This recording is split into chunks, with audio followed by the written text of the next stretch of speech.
Chosen one, someone important is about to reach out to you suddenly, and it is not a coincidence. There is a divine connection being prepared right now in the spirit, orchestrated long before you ever saw it coming. Stay with these words, because what you are about to hear will prepare you to recognize and receive exactly what God is sending your way. Type Amen in the comments if you believe God is about to connect you with someone who will change your season. You did not land on this video by accident, and what I'm about to share is going to show you exactly why. At one of the hardest moments of my life, when I had lost an important project and was starting to doubt everything, my phone rang. It was someone I hadn't spoken to in over 2 years, someone who had no idea what I was going through, and the message they sent completely changed the direction of that season. Drop a like right now. This simple action helps carry this message to another chosen one who needs to hear it today. Ruth was not looking for Boaz. She was not sitting at home crafting a strategy for how to meet the right person, not rehearsing what she would say when the opportunity arrived, not positioning herself in calculated ways to attract the connection that would change everything. She was working. She was in the field, hands busy, head down, faithful to what was directly in front of her in a season that had every reason to produce bitterness, but somehow produced dedication instead. And it was precisely in that posture, not the posture of someone waiting for their moment, but the posture of someone being faithful in the middle of a hard one, that the most significant connection of her entire life walked into her story. That is not a coincidence buried in an ancient text. That is a pattern, one that repeats itself across generations and across the lives of every chosen one who has ever received a divine connection, and the pattern is always the same. The connection arrives not when you are perfectly positioned according to your own plan, but when you are faithfully present in the place God placed you, doing what He asked you to do, trusting that the rest is His responsibility and not yours. The most important professional connection of my entire life arrived on a night when I almost didn't show up. I was exhausted in the specific way that comes from a long stretch of effort without visible return, the kind of tired that makes every optional commitment feel like an unnecessary burden. The event was optional. I had other plans that felt more appealing. I went out of a sense of obligation rather than genuine desire, and I want to be honest about that because I think the honesty matters. I was not operating from a place of excited expectation that night.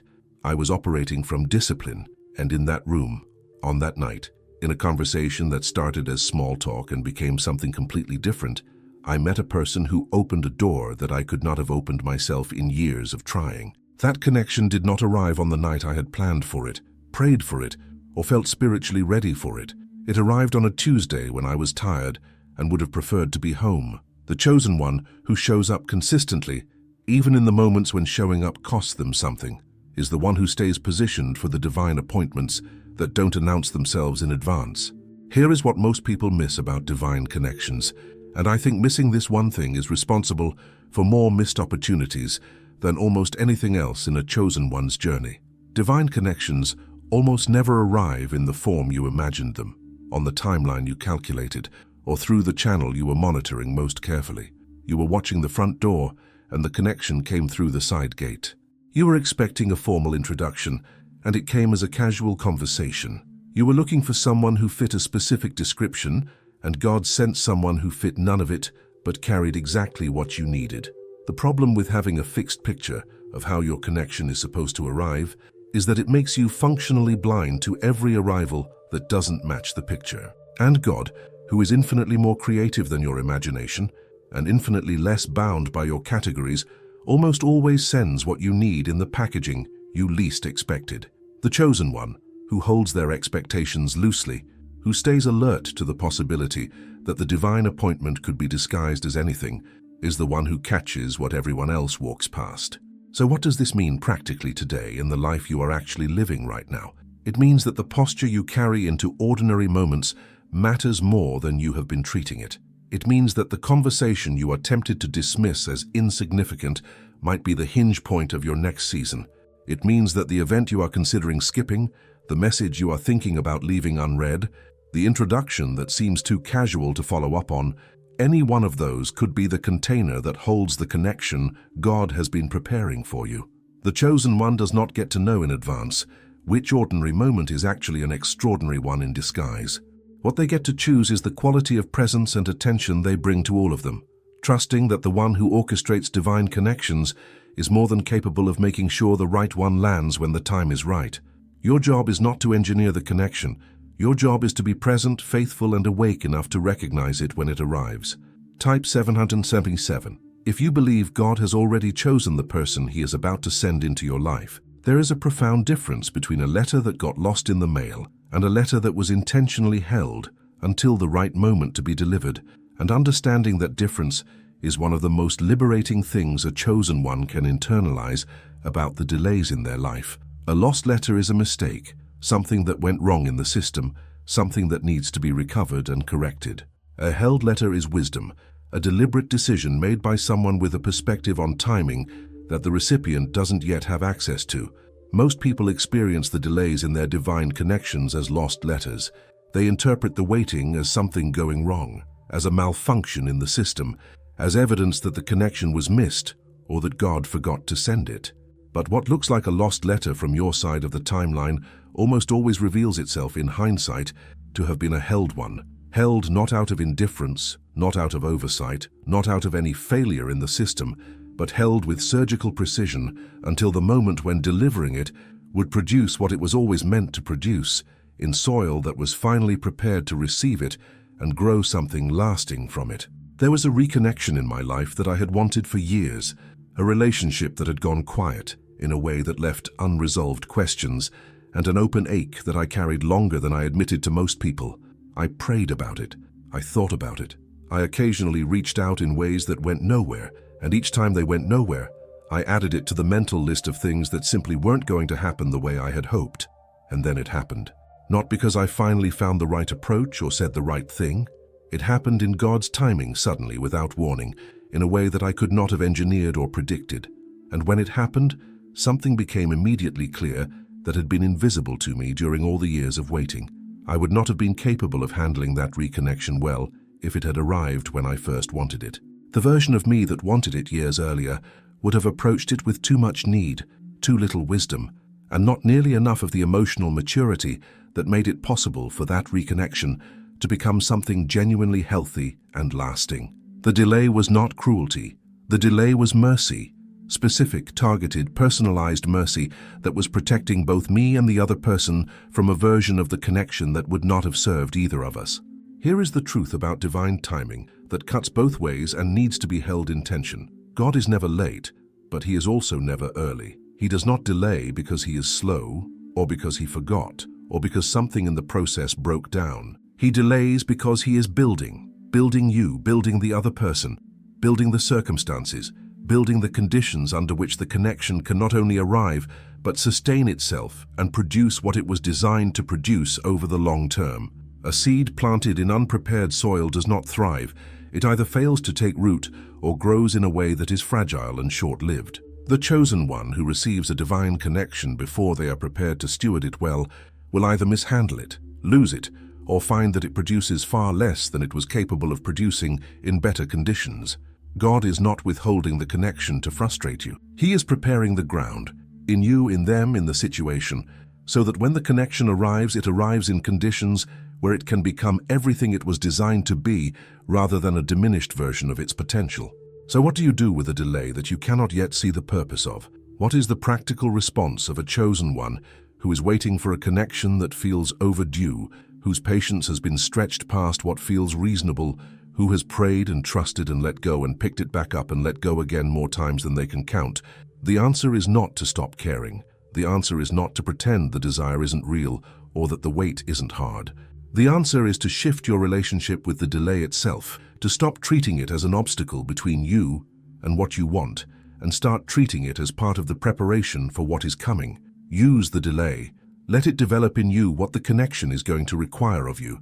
Let it build the patience, the wisdom, the emotional maturity, the clarity of identity that will make you someone who can receive a divine connection and actually know what to do with it.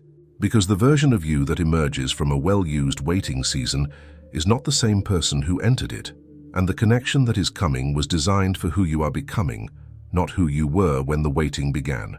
Not every person God sends into your life arrives with an impressive title, a recognizable name, or an introduction that immediately signals their significance. In fact, If you study the pattern of divine connections throughout Scripture, and throughout the lives of people who have experienced genuine God-orchestrated turning points, you will notice something that consistently defies human expectation. The most important people are rarely the most obvious ones. They don't always arrive in the rooms you are trying to get into. They don't always carry the credentials that your current definition of success told you to look for. They don't always present themselves in ways that your social filters would naturally elevate to the top of the priority list.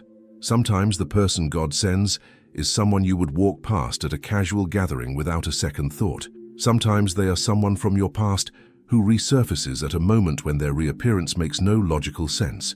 Sometimes they are someone so new to your world that there is no existing context for why the conversation feels as significant as it does.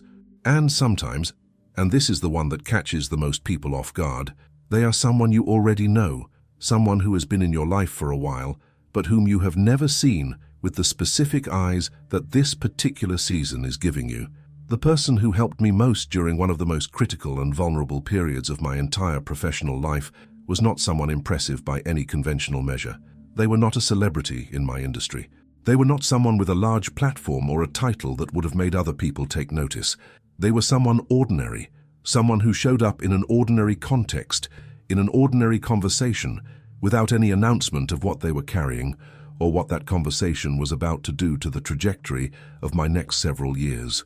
What they had was not fame or status or the kind of influence that gets noticed from across the room.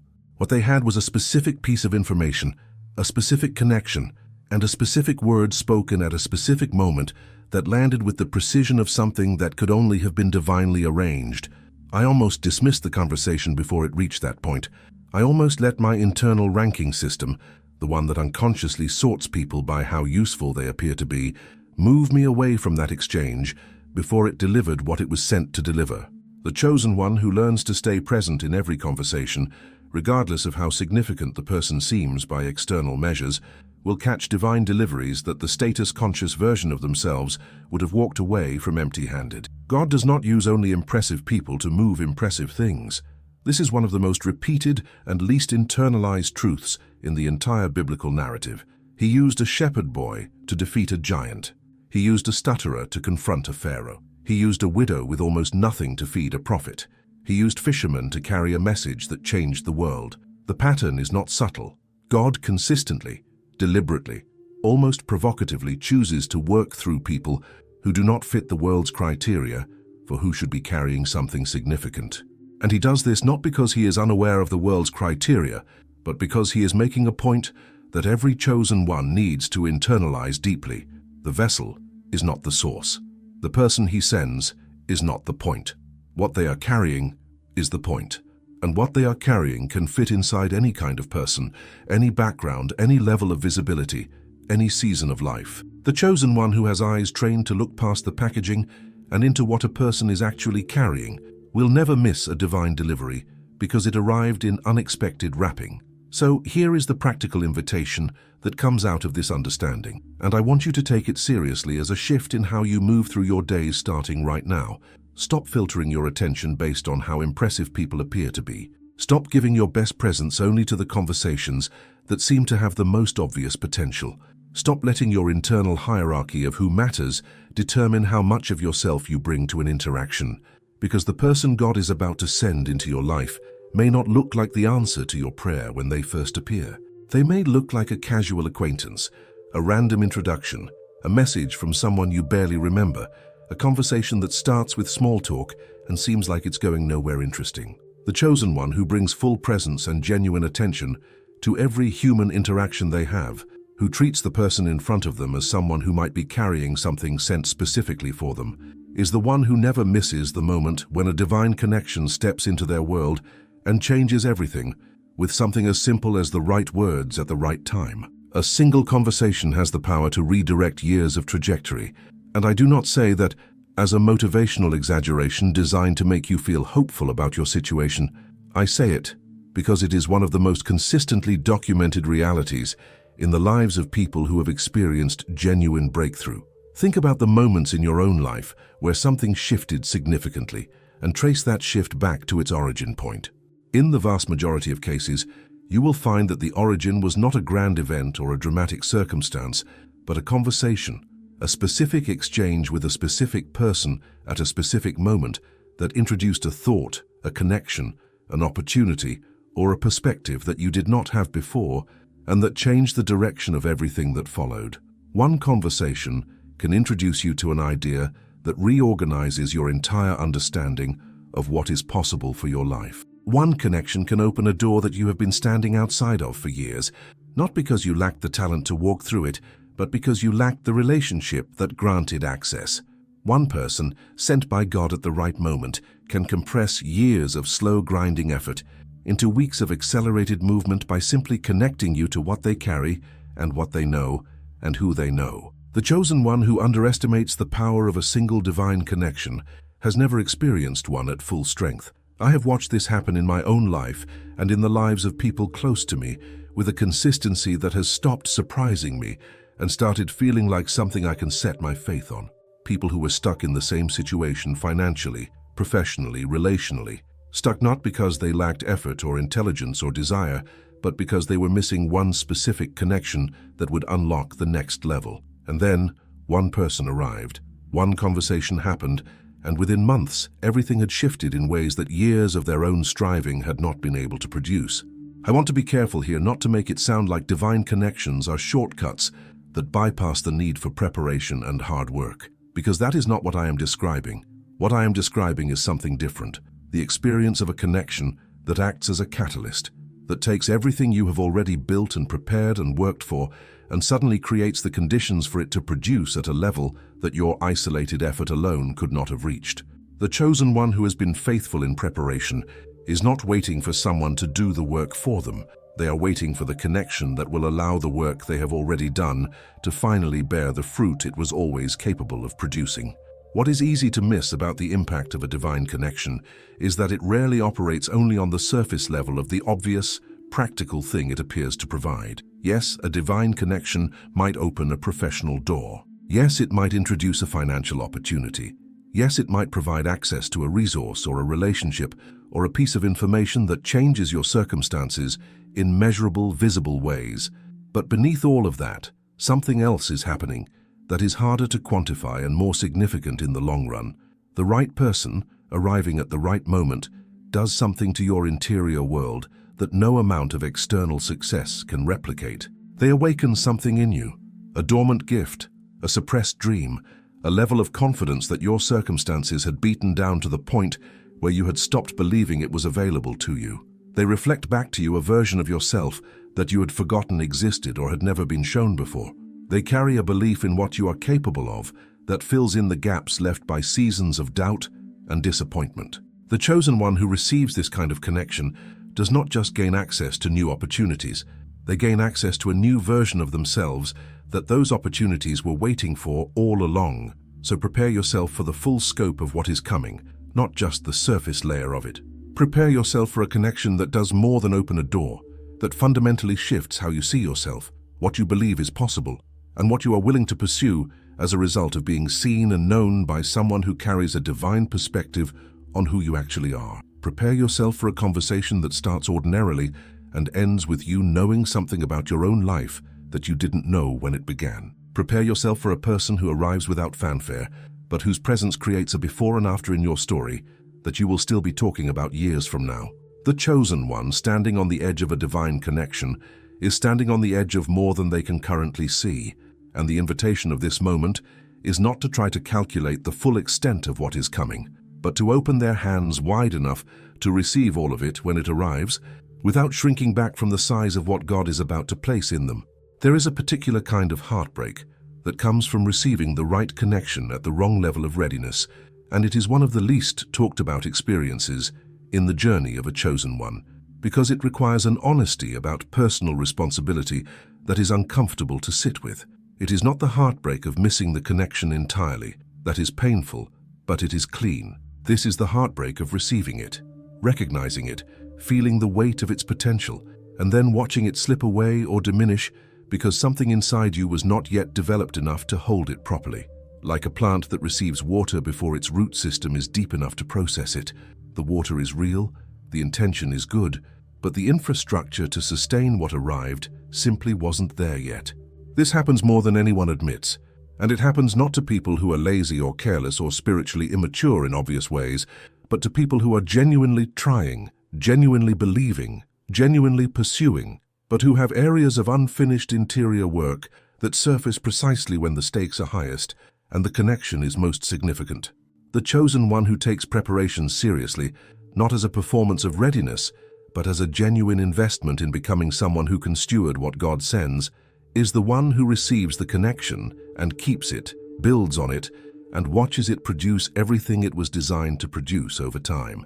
I lost connections that mattered because I was not ready for them, and I want to be specific about what not ready actually looked like in my case, because I think the specificity will be more useful to you than a vague warning. It was not that I lacked talent.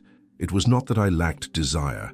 What I lacked was emotional clarity, a settled, honest understanding of who I was, what I actually wanted, and what I was genuinely offering in a relationship or a collaboration, rather than the performed version of all three that I had become very skilled at presenting. When significant connections arrived in that season, they could feel the gap between the performance and the reality, even when they couldn't name it explicitly. Connections that could have become foundations became brief encounters instead, not because the other person was wrong for my life, but because I hadn't done the work of becoming someone whose inside matched their outside. The day I started closing that gap, through honest self-examination, through addressing the fears I had been performing around rather than working through becoming genuinely clear about my values and my direction, the connections that came started staying. Not because I had become perfect, but because I had become real, and real is what divine connections are built to connect with. Preparing to receive a divine connection is not primarily about optimizing your external presentation, though being intentional about how you show up in the world is not irrelevant. It is primarily about internal alignment, the kind that happens when you have done the honest work of examining where you are, who you are, and what you are carrying into your interactions with other people. It means making peace with your past, so that you are not unconsciously dragging unresolved wounds into new relationships and expecting those relationships to heal what they were never designed to heal. It means getting clear on your present, what you actually value, what you are actually building, what you are actually willing to give in a genuine connection, so that when the right person arrives, you have something real to offer rather than something rehearsed. It means staying current in your existing relationships, because God rarely sends significant new connections to people who are neglecting the ones they already have. The chosen one who tends faithfully to what is already in their garden creates the conditions that attract what God has been preparing to plant there. Here is the most practical thing I can tell you about preparation, the thing that I wish someone had told me years before I figured it out through expensive trial and error. Preparation is not a season you enter before real life begins. It is a daily practice that happens inside real life, in the middle of ordinary days, through small decisions that compound over time into the kind of person who is genuinely ready when the moment arrives. It looks like showing up with integrity in the interactions that feel too small to matter. It looks like doing the emotional work that is uncomfortable and invisible and produces no immediate external reward. It looks like being present in your current relationships with the same quality of attention you would bring to the most important connection of your life, because you don't always know in advance which one that is going to be. The chosen one who prepares in the ordinary is the one who is ready in the extraordinary, who, when the divine connection finally steps into their world, does not scramble to become someone worthy of it, but simply continues being who they have been becoming all along. Between the moment a divine connection arrives and the moment it establishes itself as something lasting and significant, there is a window, and that window is shorter than most people realize and more consequential than most people treat it. What happens inside that window, the decisions you make and the actions you take in those first moments of contact, determines whether the connection becomes the foundation of something extraordinary or fades into the category of almost, of what could have been, of the story you tell years later about the opportunity that came and went before you knew what to do with it. Most people, when they feel the weight of a potentially significant connection, respond in one of two counterproductive ways. The first is paralysis. They feel the significance of the moment so acutely that they freeze, overthink every possible response, wait for the perfect words to arrive, and by the time they have crafted something they feel confident enough to send, The momentum has dissipated, and the window has narrowed considerably. The second is performance. They feel the pressure of the opportunity and respond not as themselves but as the version of themselves they think the other person wants to encounter, producing an interaction that is polished and impressive and completely devoid of the authentic human texture that divine connections are actually built on. The chosen one who navigates this window well does neither. They respond with a combination of promptness and authenticity that honors both the connection and the person on the other side of it. I learned the cost of hesitation in a divine window the hard way, and I share this not to produce guilt in anyone who recognizes themselves in it, but to give you the honest picture of what is at stake so that you can make a different choice when your moment arrives. There was a contact that came to me at a significant moment, someone reaching out unexpectedly, someone whose presence in my life I had quietly hoped for without actively pursuing. And instead of responding with the promptness and openness that the moment deserved, I let fear take the wheel. Fear of saying the wrong thing, fear of appearing too eager, fear of the vulnerability that genuine response would have required. I waited days. I drafted and deleted. I overthought every word. And when I finally responded, something had shifted. Not dramatically, not in a way that was openly acknowledged, but perceptibly. The warmth of the initial outreach had cooled slightly in the time it took me to work up the courage to meet it. The window had not closed entirely, but it had narrowed in a way that required significantly more effort to reopen than it would have taken to simply walk through it when it was fully open. The chosen one who learns from that kind of experience, either their own or someone else's, walks into every subsequent divine window with a different posture, present, open, and willing to respond before they feel completely ready. Authenticity is the currency of divine connections, and no amount of impressive presentation can substitute for it over the long term. This is worth understanding deeply, because the temptation to perform, to present your best, most polished, most strategically positioned self in a potentially significant interaction is strong, especially for people who have experienced rejection and have learned to protect themselves through careful self-management. But divine connections are not sustained by performance. They are sustained by the kind of genuine human presence that allows another person to actually encounter who you are rather than who you are trying to appear to be. The person God is sending into your life is not being sent to connect with your highlight reel. They are being sent to connect with you, the real version, the one with the unresolved questions and the genuine passions and the specific history that makes you exactly who you are. And the paradox is that the version of you that feels least impressive, the honest, unguarded, simply present version, is the one that creates the kind of connection that actually lasts, actually deepens, and actually produces the fruit that both people were hoping for when the contact first arrived. So when this contact comes, and based on everything God has been setting up in your life, it is coming. Here is what I want you to do. Respond. Not perfectly, not after extensive deliberation, not after you have engineered the ideal version of your reply. Respond. With honesty, with presence, with the genuine version of yourself that has been shaped by everything you have been through. Honor the connection by showing up for it rather than managing it from a safe distance. Ask the questions you are actually curious about rather than the ones that make you sound most impressive. Share what is actually true for you rather than what you calculate will land best. Bring the version of yourself that God has been building through every season of preparation, every closed door, every lesson learned, because that version, the real and ready and genuinely present version of you, is exactly who this connection was designed to meet. Before every significant connection in Scripture, there was a moment of interior preparation that preceded the exterior event.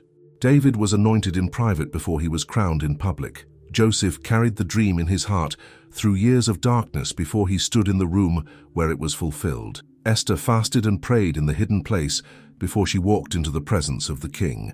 The pattern is not coincidental. It is instructional. God consistently prepares the inside before he moves the outside, consistently does the invisible work before he produces the visible result, consistently asks something of the chosen one in the private place before he sends what he has been preparing in the public one. And what he asks in that private place is never random. It is always precisely targeted at the specific area that would become the greatest liability in the connection that is coming. The unhealed wound that would poison a new relationship, the unresolved offense that would create a ceiling on what the connection could become. the fear that would cause you to self-sabotage at the exact moment the connection was ready to deepen into something lasting. Before every major connection in my life, God asked something of me internally that I would have preferred to skip. And every time I honored that ask, the connection that followed had a quality and a staying power that the ones I entered unprepared never did. What God is asking of you right now before this contact arrives is something you already know. It has been surfacing in the quiet moments, in the spaces between activity where the deeper voice gets through, in the specific area where you have been aware of something unfinished but have not yet fully addressed it. Maybe it is forgiveness, not the surface-level words-only version, but the genuine release of an offense that you have been carrying so long it has started to feel like part of your identity, and that would unconsciously color every new connection you enter until it is truly laid down. Maybe it is humility, the willingness to approach what is coming without the armor of self-sufficiency, without the need to appear like you have everything figured out, with the openness of someone who knows they are still becoming, rather than someone who has already arrived. Maybe it is simply surrender, the decision to stop trying to orchestrate the connection yourself, to stop reaching in the wrong directions out of impatience, and to trust that what God has prepared will arrive in His timing without your management. Whatever it is, do it now, not after the contact arrives, not when the circumstances force your hand, but now, in the quiet, in the willing, in the space where preparation becomes the key that unlocks what is already on its way to your door. Chosen one, someone important is coming, and every delay, every closed door, every moment of waiting was building the version of you that is ready to receive them. Close your eyes and say it out loud. God, I am open. I am ready. Send who you have chosen. I will recognize them and I will honor the connection. Amen. If this reached you today, it wasn't by accident. Drop a like. It helps this word find another chosen one who is about to receive an important connection. Subscribe and turn on the bell. What's coming next is for those ready to step into every divine connection God has prepared.